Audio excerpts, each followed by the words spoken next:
Hello and welcome to Acoustic Review. My name is Ben Morgan Brown and today I'm looking at the Urban Player OM from Aria Guitars. This guitar features a laminated spruce top and laminated sapele back and sides finished in a see-through red satin finish. The mahogany neck has a rosewood fingerboard with a scale length of 650mm and a nut width of 43mm, and vintage style open gear machine heads grace the headstock. White plastic binding and a snazzy perloid scratch plate round off the vintage looks, and the guitar has an RRP of £199.99. So let's have another listen to the guitar now, and then please join me afterwards for my thoughts.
There's been quite the trend in recent years for companies to adopt the stylings of some of the American catalogue guitars of the early 20th century, and opening the box to reveal the Urban Player OM, it's clear that Aria are joining that trend.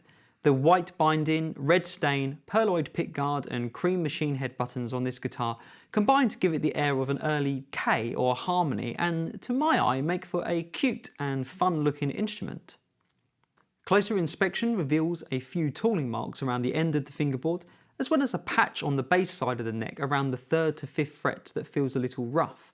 Another 30 seconds with some sandpaper probably would have dealt with this, so it's a shame to find it on a finished guitar. There's also an interesting blemish in the finish that I first took for a liquid mark, but it looks more to be where a drop of glue fell on the guitar and it wasn't wiped away cleanly. So, to be honest, from a distance the guitar looks good, but closer up there's a few rough edges, quite literally in the case of the fingerboard. But I do like the style of the guitar, particularly the cream machine head buttons and the slightly gaudy pickguard. Like I say, it's a cute looking guitar and it's not badly made, but a few minutes attention to detail would have made a big difference to the final outcome. The tone of the guitar is pretty raw, with a brassy mid-range that still manages to maintain some woodiness. The sustain is good and the guitar gives the impression of being quite loud from the playing position, but I found it relatively easy to sing with, which suggests it's not projecting much volume into the room. The sound is in keeping with its catalogue guitar stylings really. It is a bit rough, but there's enough character to keep it interesting, and it does have a bit of gritty charm going on. Something I didn't find so charming was the factory setup, which is high at the nut and just about acceptable at the 12th fret. The guitar also arrived with a lot of relief in the neck, which admittedly did come out when I tightened the truss rod with the included Allen key, but as it arrived the guitar was very uncomfortable to play. None of these things are faults as such, and it could be argued that the final setup is down to the player or retailer, but with so many guitars being purchased online nowadays, the least the company can do is ship the guitars ready to play. I'd always recommend buying any guitar from a shop with a good technician on site if you can, but at this price point I think it's particularly important to make sure that whoever you buy from gives the guitar a once over before shipping it. So, mixed scores for the Urban Player so far. I like the look and the tone is raw but enjoyable, but there's definitely some improvements to be made with the setup and final QC. At £199.99, I hope I'm not being too demanding. After all, when you think about it, it is astonishing that anyone can produce a working guitar for that little money.